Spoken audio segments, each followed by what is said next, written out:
جشن مصطفیٰ کیجئے، قلب جگمگائیں گے۔ جشن مصطفیٰ کیجئے، قلب جگمگائیں گے۔ جشن مصطفیٰ کیجئے، قلب جگمگائیں گے، قلب جگمگائیں گے۔ نور والی محفل ہے، نور والے آئیں گے۔ نور والی محفل ہے، نور والے آئیں گے۔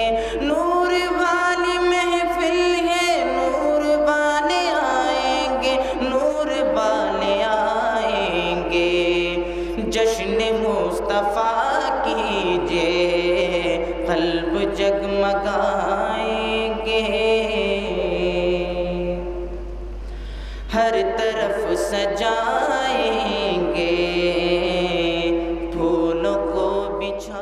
میں پہلے تو ان تمام حضرات کا شکر گزار ہوں جو اس جلسے کو منعقد کرنے میں خاص طور پر مالی تعاون کا اظہار کرتے ہیں، کیونکہ کسی جنگ کو جیتنا اور ہارنے کے لیے ہتھیار کی بڑی اہمیت ہوتی ہے، اور آج کے دور میں مالیہ ایک ایسی چیز ہے کہ بڑے بڑے لوگوں کی عزت روڈ پر آ جاتی ہے اور غریب کی عزت بچ جاتی ہے۔ میں آج سے 21 سال پہلے مرحوم صدر غازی ملت الحاج محمد امان اللہ خان نے اس جلسے کی بنیاد ڈالی۔ جب بنیاد ڈالی اس جلسے کی، کیونکہ یہاں پر بیرون مقرر ہیں، بیرون شعور یافتہ شاعر ہیں یہاں پر، میں ان سے مخاطب کرتے ہوئے کہوں گا کہ آج جو اس جلسے کو آپ دیکھ رہے ہیں، آج سے 21 سال پہلے میرے مرحوم والد جناب امان اللہ خان نہ صرف میرے لیے والد ہی نہیں بلکہ میرے لیڈر بھی تھے۔ انہوں نے جب اس کی بنیاد ڈالی، اسی مغل پورہ پلے گراؤنڈ پر بڑے قسمہ پرسی کی حالت میں ہم نے پہلا جلسہ کیا اور عبید اللہ خان اعظمی کو یہاں پر مدعو کیا تھا۔ 21 سال کا عرصہ ایسا محسوس ہوتا ہے کہ اگر آج کسی کی شادی ہوتی اور لڑکی پیدا ہوتی، وہ 21ویں سال میں آ جاتی تو اس کو بدائی کا وقت آ جاتا۔ ایک باپ اپنی لڑکی کو ودا کرنے کے لیے جس طریقے سے فکر مند رہتا، 2014 کا انتخابات میرے لیے وہ فکر اور تمام تحریک کے کارکنوں کے لیے وہ فکر دے رہا ہے، کیونکہ تحریک جس طریقے سے مجید اللہ خان فرت نے کہا کہ تحریک یہ کوئی صرف سیاسی تحریک نہیں بلکہ اللہ تعالیٰ کے کلمے کو، پیارے نبی کی تعلیمات کو عام کرنا تحریک کا سب سے اولین فریضہ ہے۔ یہ اور بات ہے کہ ہم نے اس 21 سال کے عرصے میں کئی مشکلات کا سامنا کرنا پڑا۔ جو لوگ ہمارے ساتھ اس تحریک میں، اس جلسے کی تحریک میں بانی تھے، مرحوم جہانگیر پہلوان صاحب اور کئی ایسے لوگ تھے، آج ہم سے رخصت پا گئے۔ اللہ تعالیٰ ان کی قبر کو نور سے بھر دے اور اللہ تعالیٰ ان کو جنت میں اعلیٰ مقام دے۔ اور ایک شخص، جب سے میرے فرت خان صاحب کے ایک عزیز دوست جناب غوث بھائی چند دن پہلے انتقال ہوا، جب بھی نظر ادھر جا رہی تھی اس شخص کو میں یاد کر رہا تھا کہ جلسے کے انتظامات کے شروع دن سے لے کر آخری دن تک میرے ساتھ شانہ بہ شانہ ہمیشہ سے رہتے تھے۔ اللہ تعالیٰ ان کی روحانی کو بھی، اللہ تعالیٰ ان کو بھی جنت میں اعلیٰ مقام دے، کیونکہ میں خاص طور پر بڑی دور سے آئے ہوئے مولانا ادریس بستوی صاحب، یہ اور بات ہے کہ ہم نے اس 21 سال کے عرصے میں کئی مشکلات کا سامنا کرنا پڑا۔ جو لوگ ہمارے ساتھ اس تحریک میں اس جلسے کی تحریک میں بانی تھے مرحوم جہانگیر پہلوان صاحب اور کئی ایسے لوگ تھے، آج ہم سے رخصت پا گئے۔ اللہ تعالیٰ ان کی قبر کو نور سے بھر دے اور اللہ تعالیٰ ان کو جنت میں اعلیٰ مقام دے۔ اور ایک شخص، جب سے میرے فرد خان صاحب کے ایک عزیز دوست جناب غوث بھائی چند دن پہلے انتقال ہوا، جب بھی نظر ادھر جا رہی تھی اس شخص کو میں یاد کر رہا تھا کہ جلسے کے انتظامات کے شروع دن سے لے کر آخری دن تک میرے ساتھ شانہ بہ شانہ ہمیشہ سے رہتے تھے۔ اللہ تعالیٰ ان کی روحانی کو بھی، اللہ تعالیٰ ان کو بھی جنت میں اعلیٰ مقام دے۔ کیونکہ میں خاص طور پر بڑی دور سے آئے ہوئے مولانا ادریس بستوی صاحب مبارک پور سے آئے ہیں، صحت کی علالت کے باوجود ہمارے درمیان آئے ہیں۔ میں آپ تمام سے گزارش کروں گا کہ صبر سے بیٹھیں، کیونکہ موسم بھی سرد ہے، مقرر بھی گرم ہے۔ یہ کوئی سیاسی جلسہ نہیں ہے کیونکہ میں کوئی سیاسی گفتگو کروں۔ سرکار دو عالم صلی اللہ علیہ وسلم کے سامنے سیرت بیان کرنے کے سامنے کوئی سیاست میرے نظر میں اس سے بڑی چیز نہیں ہے۔ لوگ لیڈر بنتے ہیں، اقتدار آتا ہے، اقتدار جاتا ہے، لیکن اقتدار آتا ہے، اقتدار جاتا ہے، سرکار کی سیرت بیان کرنے کا موقع ایک مرتبہ ملتا ہے یا چند لمحوں میں ملتا ہے۔ بڑے افسوس کے ساتھ میں اس الفاظ کو نہیں دہراتے ہوئے کہوں گا کہ کچھ دن پہلے ایک جلسہ ہوا، بڑا سیاسی ڈرامے بازی ہوئی، اس مقدس مقام پر جہاں پر نبی کریم صلی اللہ علیہ وسلم کی سیرت کو بیان کرنا تھا، اس شخص نے اس کو کھو دیا اور ایک سیاسی پلیٹ فارم میں تبدیل کر دیا۔ پھر دوسری مرتبہ جب میلاد کا جلوس نکالا جا رہا تھا، شر پسندی کے لیے نعرے لگائے گئے کہ بڑا گوشت کھائیں گے، فلانے کو لائیں گے۔ یہ بڑا افسوس کا مقام ہے۔ خدا را ایسی سیاست مجھ کو میرے والد نے نہیں سکھائی، ہو سکتا کہ تم کو تمہارے والد نے سکھائی ہوگی یا ان کے والد نے ان کو سکھائی ہوگی۔ ایسی سیاست سے گریز کرنا چاہیے۔ میں پھر دوبارہ کہوں گا کہ کیا پیغام دے رہے ہیں، کیا تربیت دے رہے ہیں اس نوجوان نسل کو۔ غیر مسلم آفیسر، پولیس آفیسر ہنس رہے تھے اس دن جب یہ نعرہ لگ رہا تھا۔ یقیناً ہندوستان میں جو لوگ رہتے ہیں ان کو ہندوستان کے کانسٹیٹیوشن کے تحت چلنا چاہیے، وہ مسلم ہو یا ہندو ہو۔ یہ میرا دعویٰ ہے کہ اگر کوئی کہے گا کہ میں ہندوستان کے کانسٹیٹیوشن کو نہیں مانے گا تو سب سے پہلے امجد اللہ خان اس کی مخالفت کرے گا،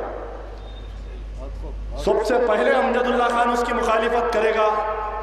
ایک مقرر حضرت علامہ قاری امان اللہ بلیاوی صاحب آج 21 سال سے ہمارے ساتھ ہے، 21 سال کا عرصہ ہمارے ساتھ ہیں۔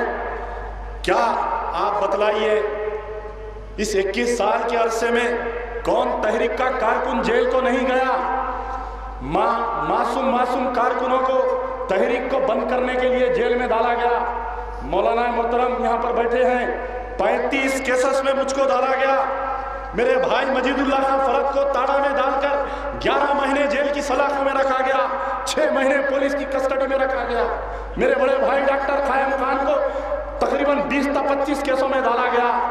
آج چھوٹی سرخی بات، جیل میں چونٹیاں بھی لگ گئے، کیڑے بھی کاٹ دیے، مکوڑے بھی گھس گئے، نعوذ باللہ۔ جیل میں پتھر پہ سلائے، یہی مجید اللہ خان فرد کو لے جا کر شاٹ دیے جیل میں۔ امان اللہ خان کو دورا کمشنر تھا، وجے بھاسکر ریڈی چیف منسٹر تھا، پی وی نرسمہا راؤ پرائم منسٹر تھا، وجے راما راؤ سی بی آئی ڈائریکٹر تھا۔ بلا کر کہا کہ آپ یہ بابری مسجد کی تحریک کو بند کر دو، میں تمہارے لڑکے کو چھوڑ دوں گا۔ میں موجود تھا امان اللہ خان کے ساتھ، وہ میرے والد نہیں میرے لیڈر تھے، میں ہمیشہ کہتا ہوں۔ میں موجود تھا، میرا ہاتھ پکڑے اور کہے کہ آپ نے میرے ایک بچے کو گرفتار کیا اس بابری مسجد کے لیے، یہ بھی بچے کو رکھ لو، اور 3 بچے ہیں، میں بھی جاتا ہوں۔ ایسا باپ، ایسا لیڈر، جو ایسا بانی تحریک کا، ایسا صدر تحریک کا۔ ان چند الفاظ کے ساتھ 2 قاری اکرام بھی ہیں، ان کو بھی سننا ہے. ابھی میں گزارش کروں گا کہ آپ لوگ, کیونکہ میں جذبات میں بہکنا نہیں چاہتا, جذبات میں تو کمزور بہکتے ہیں.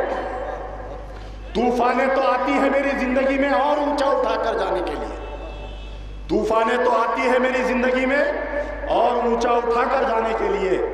جیل کی سلاخیں, پولیس کیسز, بار بار اخبارات میں آ رہا ہے کہ سیکشن 121B لگایا گیا ہے, دیش دروہی کا مقدمہ لگایا گیا ہے, ان کے MLA کے اوپر دیش دروہی کا مقدمہ لگایا گیا ہے. میں زندہ مثال ہوں سامنے تمہارے آئے مسلمانوں. مجید اللہ خان فرت یہاں پر بیٹھا ہے, موجود ہے یہاں پر. ٹاڈا سے بڑھ کر اس ملک میں کوئی قانون ہے بتاؤ؟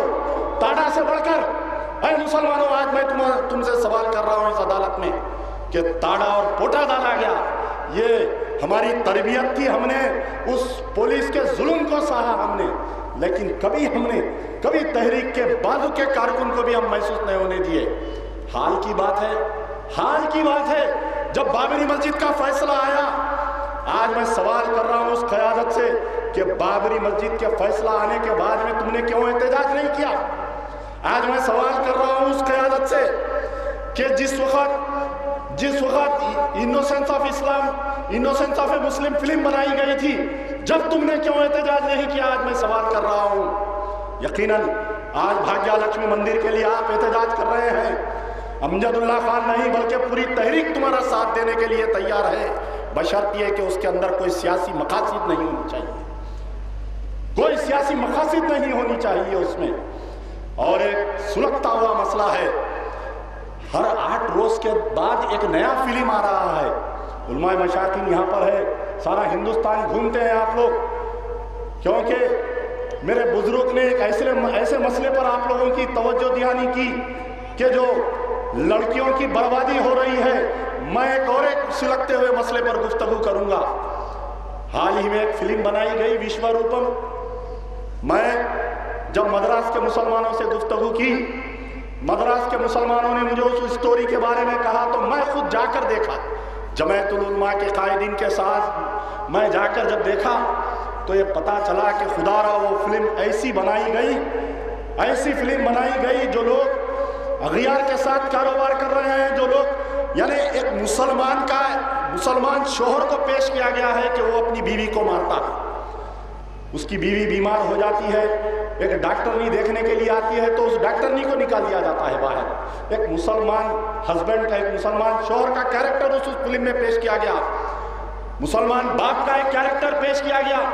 کیا کیریکٹر پیش کیا گیا کہ ایک لڑکا ڈاکٹر بننا چاہتا ہے, اپنی ماں کو تسلی دیتا ہے کہ ماں اس ڈاکٹر کو نہیں دے, والد بتا رہے ہیں میں جو بڑا ہو کر ڈاکٹر بنوں گا, اور گلے میں اسٹیتھوسکوپ لگاتا ہے تو باپ داخل ہوتا ہے اور مار کر اس کے گلے میں AK-47 ڈال دیتے ہیں. یہ باپ کا کیریکٹر اس میں پیش کیا گیا. بتلاؤ آج اس بھرے مجمع میں میں پوچھنا چاہتا ہوں کہ کون اپنی اولاد کو پڑھانا نہیں چاہتا, کون اپنی شریک حیات کو اچھا نہیں رکھنا چاہتا؟ یہ اسلام کا کیریکٹر وشوا روپم فلم میں بتایا گیا ہے. جے للیتا BJP کی حکومت کے ساتھ, NDA کے ساتھ رہنے کے باوجود اس فلم پہ پابندی لگاتی ہے. نام نہاد سیکولر کانگریس حکومت کرن کمار ریڈی خاموش ہے.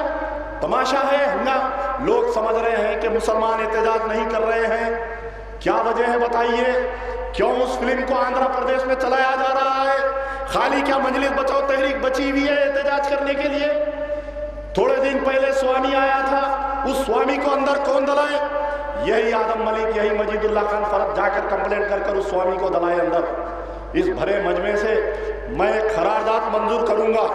اس قرارداد میں آپ لوگ نعرے تکبیر کی گونج میں اس کو قبول کرنا ضروری ہے. مجلس بچاؤ تحریک حکومت آندھرا پردیش, حکومت ہندوستان سے مطالبہ کرتی ہے کہ اس وشوا روپم فلم کو نہ صرف پابندی عائد کی جائے بلکہ اس کے بنانے والے, اس میں جتنے کام کرنے والوں کو ساروں کو گرفتار کر کے سخت سخت مقدمے میں ڈالنا چاہیے. نعرہ تکبیر. اور دوسری قرارداد کون سی؟ کہ اب تک جو ہوا وہ ہو گیا. کل اگر پروین توگاڑیا اس حیدرآباد میں یا آندھرا پردیش میں قدم رکھے گا تو یاد رکھو اس حکومت کو میں انتباہ دیتا ہوں کہ آئے گا وہ پیروں کے ساتھ، جائے گا بغیر سر کے ساتھ، آئے گا پیروں کے ساتھ، جائے گا بغیر سر کے ساتھ۔ نعرہ تکبیر۔